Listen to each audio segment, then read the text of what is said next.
After a mysterious solar event, everyone went blind, and plants with the ability to move started killing. Somewhere in the jungle, under a torrential downpour, a woman with bloodied eyes pushes through the thick brush. She crawls to the porch of a house and desperately calls out for Billy. Years later, an adult man stares at a photograph of his mother. It's been 30 years since a Triffid killed her. She had tried to understand what Triffids truly were, friends or foes. Now, he's searching for the same answers. He had always taken them seriously, but to the rest of the world, Triffids were nothing more than a resource. Their oil quickly replaced natural fuels, and humanity never stopped to consider the consequences. Despite his warnings, no one listened. Donning specialized gear, Bill heads to the greenhouses. Along the way, he meets a colleague, and together they attach sensors to a Triffid. Through their research, Bill theorizes that Triffids respond to sound waves, and their reaction times decrease with each new generation. They're evolving on their own. Cultivating these plants comes at a cost. Oil companies have been forced to isolate plantations and keep their operations under tight security. At the main entrance, a car pulls up. As with all vehicles, armed guards check the driver's clearance. After confirming the documents, they allow the car to pass. Once inside, the intruder makes his way to the greenhouses. He scans his surroundings before noticing a door marked high-risk zone. Entering, he finds isolated plants, capturing the scene on camera. Security spots him on the monitors, and a woman in charge orders an immediate response team. While staff rush to the greenhouse, the intruder continues filming. The woman reaches the high-risk zone first and decides not to wait for backup. At the same time, Bill runs toward the area as well. Moments later, he arrives to find his colleague on the ground and the intruder standing nearby. The man demands answers about what's going on. Listening carefully and glancing around, Bill asks him to return the woman's glasses so they can talk. Ignoring the request, the intruder throws them aside and accuses Bill of stealing oil from the Triffids. Noticing the plants closing in, Bill begs the man to give her his own glasses. When the intruder finally complies, Bill discreetly pulls out a stun gun and shocks him in the leg. The man collapses, but a creeping Triffid vine lashes at Bill's face. Crying out in pain, he falls. At that moment, the security team storms in, subdues the intruder, and locks him in a secure room. The woman quickly rushes Bill to a hospital in London. Meanwhile, a radio broadcast announces an extraordinary light show. Even Hawaii will see the northern lights. The program hosts an astrophysicist, who explains the phenomenon. It's a solar storm, he says, a nuclear explosion of incredible power. Billions of tons of irradiated plasma are hurtling toward Earth. But don't worry, it's completely harmless to humans. Enjoy the fireworks. Thanking the scientist, the host promises live coverage from around the globe. At the hospital, Bill undergoes eye surgery. The doctor's prognosis is grim. He has a 50% chance of losing his vision entirely. A bit later, the BBC begins live coverage of the phenomenon from various countries. The host, Jo, marvels at the extraordinary sky, but her boss interrupts, asking her to head down to the metro and interview people there about why they're choosing to miss the spectacle. Smiling, she leaves the frame. Bill's surgery concludes, and his colleague assures him she'll return for him. She checks when he'll regain consciousness, and the doctor estimates it won't be for at least 24 hours. The doctor apologizes, lamenting that Bill will miss the solar fireworks. As she returns to the farm, the sky takes on a strikingly unusual hue, and everyone eagerly anticipates the dazzling event. The moment arrives. Crowds gaze up at the sky, and airplane passengers press their faces to the windows. Yet, two men remain indifferent to the storm. One is the intruder locked in a room at the farm, hiding his face beneath his hoodie. The other is a passenger on the plane, wearing a sleep mask and a cap pulled low. Seconds later, a blinding flash lights up the sky. Broadcast signals abruptly cut out, screams erupt, and people shield their faces in panic. Bill regains consciousness, a bandage over his eyes, and tries calling for a nurse. Hearing strange screams, he decides to investigate on his own. Stumbling into the hallway, he pushes through panicked, wailing patients until he reaches a mirror. Slowly removing the bandage, he's overwhelmed with relief. His sight is intact. On the plane, the masked man wakes to chaos. An emergency alert comes through the intercom as panic spreads. Grabbing inflatable life vests from fellow passengers, he locks himself in the lavatory, stacking the vests around him.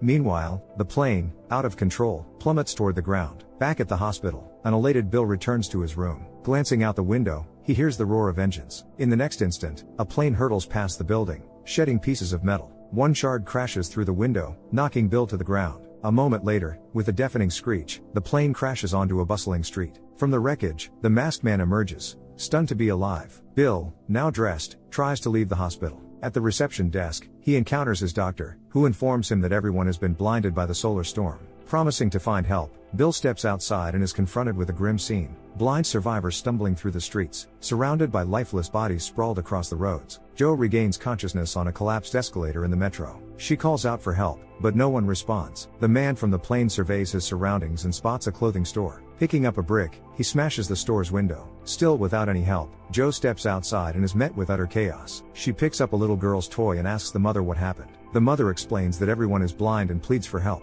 Hearing that someone with sight is nearby, a crowd begins to press in, demanding assistance. Terrified, Joe struggles to break free, but the crowd only grows. Finally, she manages to escape, jumping into a nearby car and speeding off. However, she crashes into another vehicle moments later. A police officer approaches, and she begs him for help. But he, like everyone else, is blind and takes her hostage. Seeing the cop, Bill rushes toward him to ask for help but stops when he sees Joe with a gun pointed at her. Realizing she's done nothing wrong, he disarms the officer and helps Joe flee the growing mob. Meanwhile, the man from the plane, ignoring the surrounding chaos, strolls down the street in his new suit, a box of champagne in hand. He spots a dead cop near a car and carefully takes the officer's gun. Bill and Joe run into a side street, where they introduce themselves. The scientist tells her he's heading to the government to figure out what's happening and to find out how long the electricity will last. If the Triffid farms are cut off from power, a disaster will unfold. Locked in the farm, the criminal, seeing and hearing the chaos around him, escapes his cell. He heads straight to the computer systems, unlocking all the doors. His plan is to free the Triffids from the locked gardens and greenhouses. The next morning,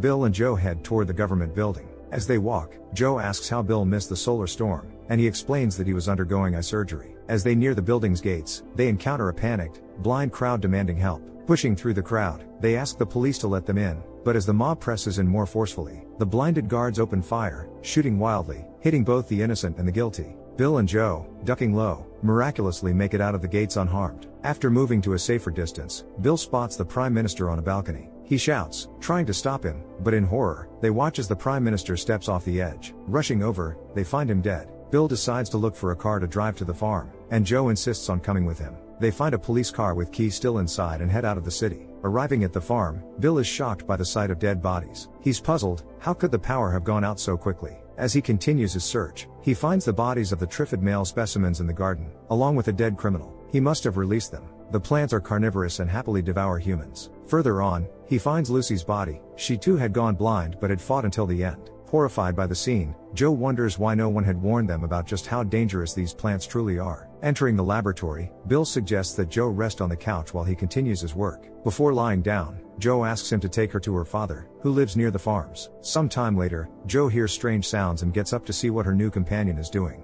Bill is listening carefully to the noises, which are being made by the Triffids. He's trying to decipher their communication. This is part of his work. He has already proven that they have intelligence but has not yet cracked their language. After finishing, he tells Joe that they are heading to her father's place. On the way, he explains that there are 10,000 such farms in the world, with only 500 in England, and each farm holds about 20,000 Triffids. The carnivorous plants reproduce like regular plants, with males pollinating females, which is why they were kept separated. Now, they are free. Arriving at the house, Joe enters but finds no sign of her father. Suddenly, she hears a scream and rushes toward it. Bill tries to stop her, but she's already too far ahead. When she gets closer, she sees her father's body being dragged by a Triffid. She shoots the plant several times, freeing her father, but he is already dead. Struggling to pull Joe away from her father, Bill drags her away from the scene. Back in the city, on a bridge, Joe notices something strange and asks Bill to stop the car. They get out and see Triffids below, and Bill insists that they need to warn people. Meanwhile, the man from the plane is wandering through the empty city. Leaving the bridge, Bill and Joe head to the BBC radio station. Joe goes on air with Bill to talk about the dangers of the Triffids and how to protect oneself from them. The best method, they explain, is to stay as far away from them as possible and help blind people do the same. After the broadcast ends, Bill opens up to Joe about his parents. They were botanists who studied Triffids in Zaire. Bill was 6 years old when he lived with them. His father discovered that a small genetic modification could produce an endless supply of oil, which allowed for the creation of cheap, renewable biofuel. This solved the energy crisis. However, his mother believed that this should not be done. After listening to Bill, Joe asks what happened to his parents. Bill tells her that his father is alive but that they don't speak and don't get along. His mother was killed by a Triffid in Zaire. After their conversation, they step onto the balcony, witnessing chaos, panic, and hearing screams as buildings burn. At the same time, the man from the plane arrives at Downing Street SW1, City of Westminster. He approaches the door and pushes it open. Inside, he meets the secretary, Hilda, and informs her that he needs to meet with the Prime Minister. Hilda asks him to schedule an appointment and tries to block his way, but Torrens, seeing that she is blind, simply walks past her and heads up to the office. Back in her room, Jo is crying, and Bill enters. She asks him to stay with her. The next morning, Hilda enters the Prime Minister's office and tells Torrance that he shouldn't be there. She doesn't know where the government officials are, they've simply disappeared. She also brought a radio with her because there's an emergency broadcast. Torrance suggests they listen to it, and when the radio is switched on, they hear Jo and Bill's broadcast about the Triffids. Feeling that nothing important will come from the broadcast, Torrance suggests they have breakfast together, and later, they can take a ride. After some time, Bill walks over to the windows and notices signal flares in the distance. He immediately goes to wake Jo. They're not the only ones who haven't gone blind. As soon as it gets light outside, the two friends head toward the building where the signals came from. Along the way, they see abandoned cars and mangled bodies, victims of the Triffids. They also spot a man unloading something from an abandoned vehicle. Stopping to talk to him, they learn his name is Torrance. After hearing a radio message, he decided to stock up on weapons. Bill and Jo tell him they've found a group of sighted people and are going to meet up with them, offering to let him join them. But he refuses. After a moment of thought, Bill asks why Torrance hasn't gone blind. The man explains that he's a naval submarine engineer. When the solar flare hit, he was conducting a routine repair, unlike his comrades. With that, Torrance bids them farewell and drives off. When they arrive at the building, Bill and Jo see armed soldiers facing a crowd of blind people and their leader, a sighted man. He demands that they help these people by giving them water, food, and aid. But the soldiers refuse, firing a warning shot over their heads to disperse the crowd. Bill and Jo push their way through the panicked crowd and join the soldiers. Inside, they find out that 30 sighted people and 10 blind specialists have gathered here, and they even have their own generator. After hearing Michelle's thoughts, Bill asks how they plan to fight the Triffids. She responds that it's not their main concern. She's more worried about nuclear power stations, and she thinks the plants are harmless and contained on farms. The scientist tells her that the Triffids are already free and will start multiplying rapidly in just a few days. However, Michelle insists that it's still not their priority. Food, shelter, and weapons are the immediate concerns. Meanwhile, the sighted man continues trying to help the blind crowd. A car approaches, and Torrance steps out. He's immediately brought to Major Cocker, where he offers his assistance. At this time, Michelle calls for a general meeting. Destruction is everywhere, and they need to rebuild society from scratch. The situation is probably the same in other countries, so they can't rely on outside help. Since resources are scarce, they won't be able to help the blind. Hearing all of this, Jo realizes she doesn't want to stay with these people and goes off to find Bill. She finds him downstairs near a car. He's planning to leave for his father's place to look for a way to fight the Triffids. Perhaps his research will offer a solution. Jo wants to go with him, but the scientist convinces her that she'll be safer staying with these people. Reluctantly, she agrees, and he drives off. However, he doesn't get far before the building is attacked by armed men, Cocker, Torrance, and their followers. They take the supplies and the sighted people with them. After bringing the sighted people to their shelter, they were divided into groups and chained to the blind. Then, everyone was loaded into vehicles and sent out in search of food. The first stop was by a bar. Bursting in, they found the former owner of the establishment, and one of Torrance's followers was about to kill him. But Bill stopped him. As they settled in the hall, the scientist took out a recorder with sounds of Triffids on it. Torrance then told Jo that Major Cocker wanted to see her. He had learned that she was the one who sent the message about the plants over the radio. The Major wanted to fix the radio transmitter and thought that since people recognized her voice, she could communicate with them and calm them down. But she refused to go anywhere. After a while, Cocker, along with a group of blind and sighted people, headed to a warehouse for supplies. After looking around, Bill said it wasn't safe to go there, but the Major didn't listen. He warned Jo to be careful, and they parted ways. As they loaded food onto carts, they noticed the bodies of people. In one of the rooms, a woman found a Triffid. It knocked her down and grabbed her by the leg. Another Triffid attacked Torrance's assistant, but he managed to knock the plant's limbs off the bartender. Bill ran as fast as he could to help Jo. With fire, he was able to free her, but just as he did, the Triffid struck Hilda in the face. Meanwhile, Cocker found another woman trapped under some boxes and helped her out. Together, they ran outside, only to see several dead bodies. It was then that the Major finally understood what the scientist had been trying to tell him all this time. Realizing his mistake, Cocker freed Bill. At that moment, Torrance pulled up. Angrily, Cocker told him that Osman was a coward and that he didn't need people like him. The scientist would now be part of their team, and he needed to give Cocker everything he had to fight the Triffids. The man reluctantly agreed. Back at the bar, Jo told Torrance she wanted to help and was willing to do the broadcast for the Major. Afterward, she and Bill would go to his father's place. Torrance was thrilled that she had changed her mind and suggested she record a few things right away. As soon as Jo left, the scientist began preparing for the journey. Jo went live on air, announcing to everyone who could hear her that the Triffids had reached the major cities of the country. Since these plants were killing people, Major Cocker called for everyone to fight back. All volunteers were to join the military, who would be arriving in their area. Hearing Jo's broadcast, Bill rushed to the window and saw Torrance's armed men forcing everyone into vehicles. The scientist tried to escape, but Osman and his associates blocked the exit and shot him in the shoulder. As soon as the broadcast ended, Jo was taken away as well. Bill comes to his senses at the sound of Cocker's screams. Both of them, bound, are being driven in a vehicle to the Hampstead marshes. The Major tells him that Torrance orchestrated everything, and now he's in charge, setting the rules. Jo is brought to a new house, and Torrance gives her one of the best rooms. He also informs her that Bill had been helping Cocker during a recent Triffid attack. He saved many blind people's lives, but he himself didn't make it. Not believing what she's heard, the broadcaster begins to cry bitterly. Meanwhile, Osman and his companion are taking the men to the marshes. On the way, the Major manages to untie his hands and helps Bill free himself. At that moment, the vehicle stops, and one of the men gets out to check on the prisoners. He sees they've escaped their bonds and points a weapon at them. However,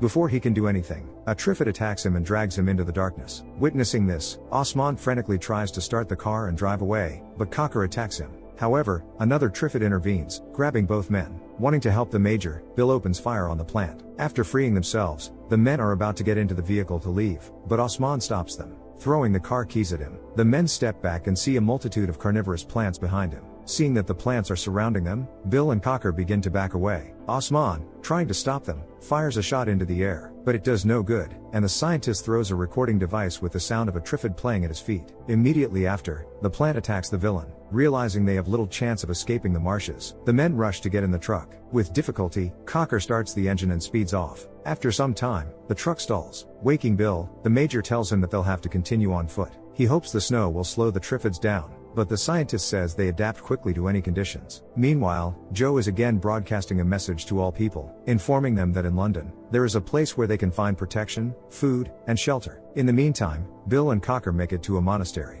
There, the injured man receives medical attention, and his shoulder wound is cleaned and stitched up. The abbess, who comes out to meet them, expresses her joy at their arrival and hopes they will stay with them. At Torrance's headquarters, new arrivals report that some areas are under their control, while others are still controlled by the Triffids. Looking at a map, Jo comments that the plants are everywhere, and if Bill were alive, he could help. She then asks what the Major's next plan is. With a sigh, Torrance says that Cocker has lost heart, and now everything depends on people like them. Everyone present says they came because they heard Jo's broadcast. Trying to change the subject, Torrance invites the broadcaster to dinner, but she declines. After recovering, Bill and the Major are on the roof of the monastery, looking through binoculars. In the distance, they spot Triffids. However, the scientist is puzzled as to why they aren't attacking, considering there is little food around. Cocker is also puzzled and had asked Duran about this. Meanwhile, the abbess is seeing Father Thomas off on a missionary journey. She is saddened to see the best of their people leave, but he wants to spread word of them to others. He will find other survivors and build a new community. Hearing this, the Major is impressed by the elderly man's resolve, while Bill asks why the Triffids aren't attacking the monastery. Duran responds that at first, the plants did attack, but then the Lord intervened. He listened to their prayers, and the Triffids retreated into the forest, no longer killing anyone. The scientist is astonished by this behavior of the carnivorous plants. Cocker mentions that he saw a generator in the basement and offers to repair it,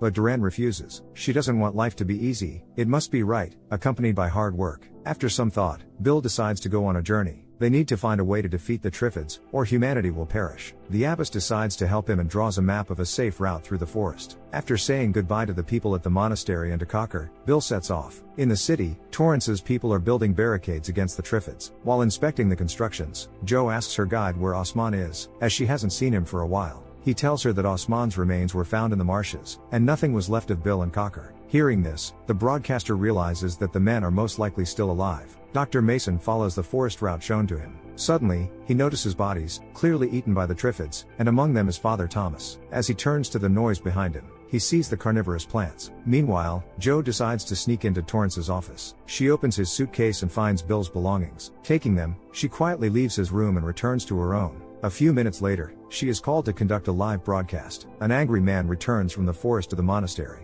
He walks straight into a service and sees that Duran has chosen a new victim for the Triffids. He tells everyone present that the abbess is sending people to the plants as sacrifices. She tries to justify her actions, but the others no longer want her there and expel her from the monastery. At the same time, Jo is speaking on air. At the monastery's doorstep, just before Bill leaves, Cocker hands him a radio and informs him that Jo is alive. After saying goodbye, the scientist sets off again. After finishing her broadcast, Jo returns to her room, only to find Torrance waiting for her. He didn't like her words and is curious to know who the message was meant for. The broadcaster tells him it was for her dead father. She missed the chance to be with him and doesn't want a repeat of that. That's why she decided to accept his dinner invitation. The man, pleased, says that he sees her fear and will protect her, promising he will do a much better job than the late Cocker. She wonders why he didn't say this sooner. Torrance replies that he didn't want to upset her further. They agree to have dinner together after the evening broadcast, and he leaves. Meanwhile, Bill continues his journey to Shiring to find his father. In the evening, Jo goes on air as usual. However, this time she tells her audience that it's not worth coming to London. There, people will be forced to die so that the new government can live in luxury and comfort. Furious, Torrance, along with his men, immediately heads to the broadcaster. But when he enters the studio, he finds it empty, only her voice is recorded on a tape recorder. Even angrier, he orders his men to find her. The guys immediately begin searching, but Jo manages to hide. Troy, who spots her, distracts the others, preventing them from seeing her. Once the others leave, he throws her his flashlight and wishes her good luck. After waiting for the others to leave, the broadcaster sneaks out from behind the barricade and heads to find a car. On one of the streets, she encounters a group of Triffids. After a difficult escape, she hides in a building, but the plants find her there as well. After finding car keys, she rushes outside and gets into a vehicle. With trembling hands, she manages to start it and drive away. Once out of the city, she heads toward Bill's father's place. As she looks at the map, Jo doesn't notice a cluster of abandoned cars ahead and narrowly avoids a collision, wrecking her vehicle in the process. At this time, Bill reaches the town. However, he is greeted with gunfire. Raising his hands, he begs them not to shoot. Two teenage girls step forward. He introduces himself and tells them where he's heading. After listening to him, Susan and Imogen propose a deal. They'll give him a car if he takes them along. Agreeing, the man and the girls continue their journey. Having lost her car, Jo continues on foot. Suddenly, she hears a vehicle approaching from behind and, thinking it's Torrance, she starts running. However, she doesn't get far, tripping over a log and losing consciousness. Bill and the girls arrive in Shiring. There, they meet an approaching car, telling the girls to stay in the car. The scientist steps outside and sees his father stepping out of the second car. Recognizing each other, the men and the girls head to the house. Inside, the father leads everyone into the house, and Bill meets Jo. Not believing her eyes, the woman hugs her friend, shocked that he survived and somehow ended up with children. They head to her room, where she returns his belongings and then plays a record. The pair begins to dance and eventually shares a kiss. Meanwhile, Torrance, holding a rifle, sits on his bed. Outside, screams and gunfire are heard. Troy enters to deliver bad news, but Torrance dismisses him. At the mansion, Old Man Mason shows his son a plan to fight the Triffids. He proposes developing a new species of plant whose pollen will not fertilize, but sterilize the others. To do this, they need to collect the pollen from a male Triffid, modify it, and fertilize a young female. The female will produce spores containing a sterility gene. However, Bill is not enthusiastic about the plan. Seeing this, his father tells him that he's very much like his mother. She was a brilliant scientist who pursued science for the sake of science, unlike her husband, whose interests were more practical. After discussing their past a bit more, Bill finally agrees with his father's plan. They must hurry as the Triffid spores will begin to mature soon. Mason says that he is almost ready, they just need to find a male. He had been hunting for one near the old farm, but without success. Bill promises to get everything necessary for him. Leaving the girls in Joe's care, Bill heads for the old farm. Upon entering one of the buildings, the scientist sets up a recorder with sounds of Triffids. However, instead of finding a plant, he encounters Susan. After scolding the girl for disobedience, Bill fails to notice the Triffid creeping up on them. The plant grabs the girl and drags her away. Desperately crying for help, she pleads, and Bill rushes to save her. With great effort, he kills the Triffid and frees Susan. Returning home, they bring the male's head to his father. Mason is surprised and asks how Bill managed to do it. Bill explains about the Triffid voices, theorizing that different sounds provoke different emotions. After listening to his son, Mason reveals that his mother had the same theory. Her greatest fear was that humans might use the Triffids without understanding them. After talking a bit more about her, Mason decides to give Bill the recordings of his mother from Zaire. Bill suggests that they work on them together someday. After some time, Bill, Joe, and Susan step outside, where they see Triffid spores flying in from all directions. They resemble snow, and Bill is completely unprepared for such a scale. At the headquarters, Troy approaches Torrance, telling him that he has found papers at one of the farms, including the address of William Mason. Later, Bill notices a plane flying past the window. The whole family rushes outside, waving their hands to attract the pilot's attention. Behind the controls is Coker, and as the plane flies over their house, he drops some leaflets before flying away. Picking one up, the scientist reads that on the Isle of Wight, there are over 2,000 people, and they are inviting others to join them. They have families, doctors, and schools. Mason Sr. happily says that now they have a place to go after they release the new breed of Triffids, and he goes to feed the female. The others remain outside, embracing joyfully. Returning to his laboratory, Mason feeds the plant and then plays recordings of his wife's voice. Hearing the recorded sounds, the Triffid starts to get agitated and opens its feeding window. As Mason stands up to close it, the plant attacks him.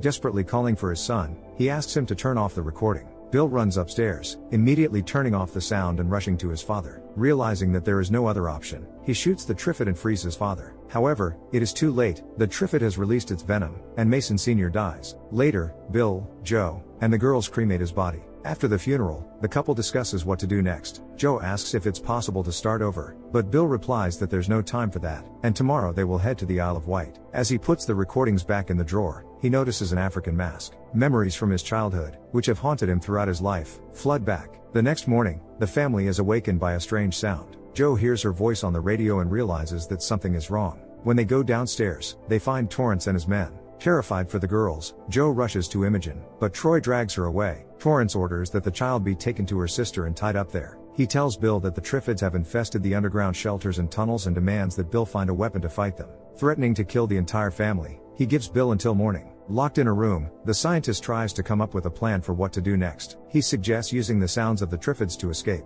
They have a better chance of surviving with the carnivorous plants than with Torrance. Their conversation is interrupted when Troy enters, informing them that the man wants to see Bill downstairs. While Bill talks to Torrance, Susan quietly slips out of the house through the window and sets up the recorder. When Bill returns to his room, he learns that the girl succeeded in her plan. In the evening, one of Torrance's henchmen finds the recorder and notices a crowd of Triffids beyond the fence. Enraged with Bill, Torrance sends Troy to kill the girls. Meanwhile, the family prepares to escape. Hearing a sound behind them, they see the man who came to kill them. Joe convinces him not to do it and to join them instead. Outside, Torrance hears a series of gunshots from the house, which everyone assumes is the signal for an attack by the Triffids. Having staged the children's deaths, Troy joins the family and tries to help them escape. Over the radio, Torrance demands that the man activate the electric fence to protect against the advancing plants, but Troy buys time and finally claims that the fence isn't working. Seeing that his men will not hold out, Torrance returns to the house and finds that Troy has betrayed him. He shoots him in the leg and once again aims his gun at the family. But Bill proves stronger and knocks Torrance out with a stun gun. Reaching the gate, Joe opens the door, but there is a Triffid standing behind it. Struggling, they manage to close the door, but not before the plant's tendrils grab at them. At this moment, Bill finally recalls everything from his childhood. He grabs the African mask and, using it, covers Imogen's eyes and then those of everyone else. This way, the poison doesn't kill them, and the Triffids mistake them for their own. As a child, he was saved by one of the residents of Zaire after his mother's death. Stepping outside, they carefully make their way through the crowd of Triffids. The plants study them but do not attack. Suddenly, Torrance emerges from the house behind them. He shoots at them but misses. Deciding that the plants won't harm him, he runs after the family into the midst of the Triffids, but the plants entangle him with their vines and kill him. Time passes, and Bill, Joe, Susan, Imogen, and Troy, alive and well, are sailing in a boat. They are heading to a new home, where other families and new friends are waiting for them. The sea is their barrier against the Triffids, and the people have managed to clear the island of the plants, allowing their community to grow. Their descendants will ask how this could have happened, how the carnivorous plants overtook the world so quickly. The answer will be simple. It happened because people didn't notice what was right in front of their eyes, even when they could have seen it. What do you think is harder, surviving in a world full of dangerous plants, or losing your sight and being forced to rely on your other senses? Share your thoughts in the comments down below, give a thumbs up, and subscribe to the channel. See you in the next videos.